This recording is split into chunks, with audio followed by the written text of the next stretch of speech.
Hello students, आज की इस वीडियो में हम पढ़ेंगे uniform motion in a straight line. An object is said to be in uniform motion if its velocity is uniform. किसी object को यूनिफॉर्म मोशन में तब बोला जा सकता है जब उसकी वेलोसिटी यूनिफॉर्म हो।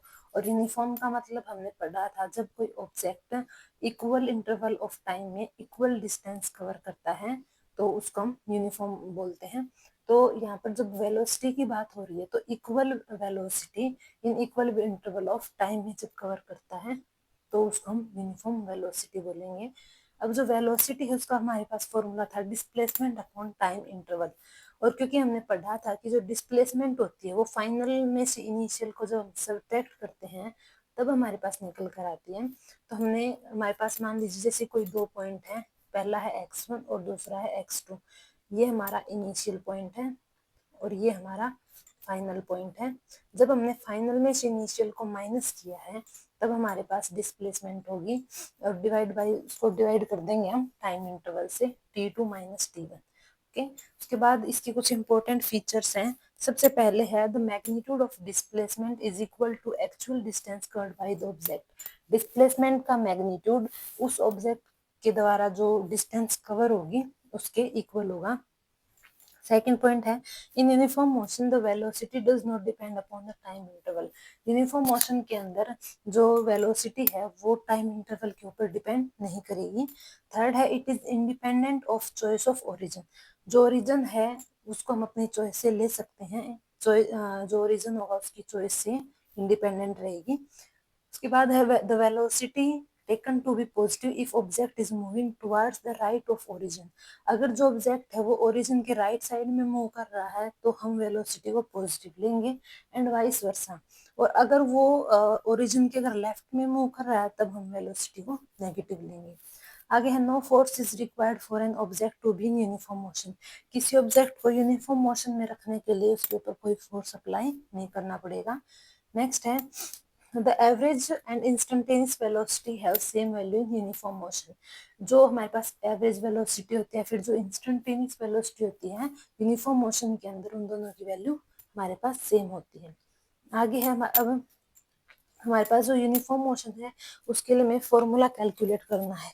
तो हम इसके लिए जो पोजिशन वेलोसिटी और टाइम है किसी भी ऑब्जेक्ट का वो हम यूनिफॉर्म मोशन के अंदर मानकर चलते हैं। यानी कि हमारे पास इसमें तीन चीजें होंगी, पोजिशन, टाइम एंड वेलोसिटी। ठीक है, जब ऑब्जेक्ट हमारा यूनिफॉर्म मोशन में होगा, मोशन। ओके, अब है मान लेते हैं कि हमारे पास जो ऑब्जेक्ट है वो एक वेलोसिटी v के साथ, वेक्टर v वेलोसिटी के साथ वो मूव कर रहा है o पॉइंट से लेकर x पॉइंट तक। और इसके बाद यहाँ पर जो रीजन है हमारे पास वो हमारे पोजीशन का को मेजर करने के लिए स्टार्टिंग पॉइंट होगा। जबकि जो टाइम का जो मेजरमेंट है वो हम ओरिजिन से कहीं अलग जाकर भी कर सकते हैं। जैसे मान लीजिए जैसे हमने हमारा जो ऑब्जेक्ट वो इधर रखा हुआ है ओ के ऊपर और यहाँ पर कोई पॉइंट ए है, फिर उसके बाद इधर कोई पॉइंट बी है और इधर कोई पॉइंट सी है। तो हमने ओरिजिन पोजीशन का जो ओरिजिन है उसको हमने ओ ले लिया। यहाँ पर जो ए पॉइंट उसके ऊपर टाइम 0 है, फिर टाइम हमारे पास t1 हो जाएगा, फिर सी पॉइंट में हमारे पास टाइम t2 हो जाएगा। ओ से लेकर ए के बीच की जो डिस्टेंस उसको हम मान लेते हैं कि वो हमारे पास x0 है। फिर ओ से लेकर बी तक की जो डिस्टेंस है उसको मान लेते हैं वो हमारे पास वेक्टर x1 है। फिर ओ से लेकर सी तक की हमारे पास जो डिस्टेंस है वो वेक्टर x2 है। अब हम यहाँ से इनकी वैल्यूज कैलकुलेट कर लेते हैं। जो वेक्टर ओ ए था वो हमारे पास है वेक्टर x0 के इक्वल। फिर जो वेक्टर ओ बी है वो हमारे पास होगा वेक्टर x1 के इक्वल और वेक्टर ओ सी जो है वो होगा वेक्टर x2 के इक्वल। अब हमें निकालना है ए बी। तो जो ए बी है वो हमारे पास इक्वल होगा वेक्टर v t1 और जो ए सी होगा वो इक्वल होगा वेक्टर v t2। ओके, अब हम इसके अंदर इसको मैं ऐसे लिख सकते हैं जैसे हमारे पास जो ओ बी है वेक्टर ओ बी, इसको हम इक्वल लिख सकते हैं।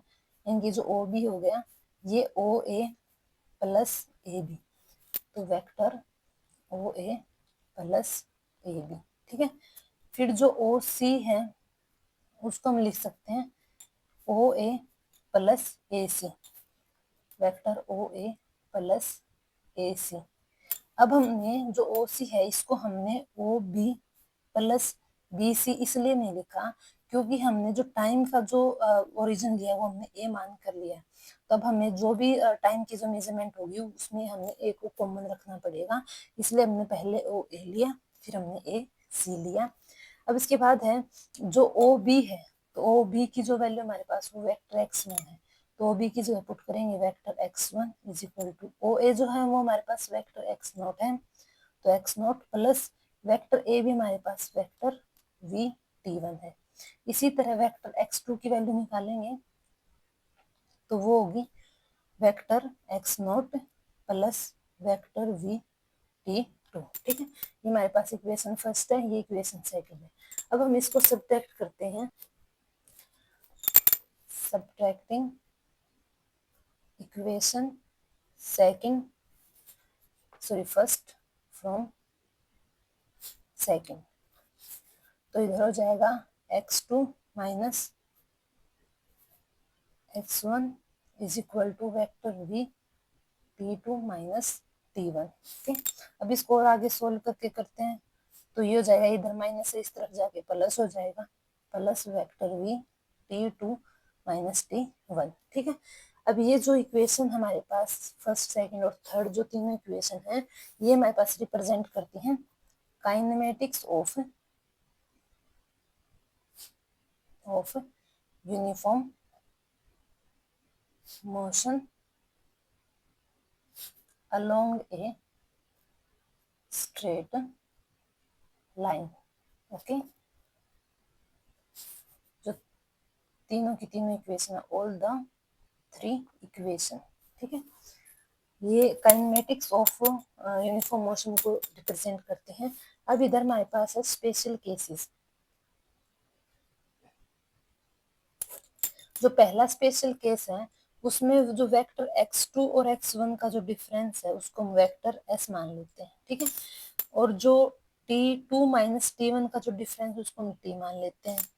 तो इधर हमारे पास हो जाएगा, जब हम इस वैल्यू को पुट करेंगे इस इक्वेशन में तो ये हो जाएगा, इस इक्वेशन में जब पुट करेंगे तो vector x2 minus x1 is equal to vector v t2 minus t1। ये वाली जो इक्वेशन होगी तो x2 माइनस x1 हमारा इक्वल है वेक्टर s के वेक्टर v और t2 माइनस t1 इक्वल है t के। ओके, तो उसके बाद जो सेकंड केस है, अगर हमें जो यूनिफॉर्म मोशन है वो वन डायमेंशन निकालनी है, मोशन इन वन डायमेंशन, तो वो हमारी इक्वल होगी जो डिस्टेंस कवर की है और जो वेलोसिटी है वो इक्वल होगी स्पीड के। ठीक है, इनकी जो यूनिफॉर्म मोशन होगी वन डायमेंशन में वो हमारी इक्वल होगी डिस्टेंस ट्रेवल्ड, ऑब्जेक्ट ने जो भी डिस्टेंस कवर किया है, और जो वेलोसिटी है वो इक्वल होगी स्पीड के। तो अब हम इसको लिख सकते हैं, हमारे पास जो x1 है वो इक्वल हो जाएगा x not plus we t1, और जो x2 है ये इक्वल हो जाएगा x not plus we t2, और इन दोनों का जो डिफरेंस आया था x2 माइनस x1 वो इक्वल हो जाएगा v t2 minus t1। Okay, हमारा फाइनल रिजल्ट हो जाएगा। आज की इस वीडियो में इतना ही। अगर आपको ये वीडियो पसंद आता है then please like, share, comment the video and also subscribe the channel. Thank you.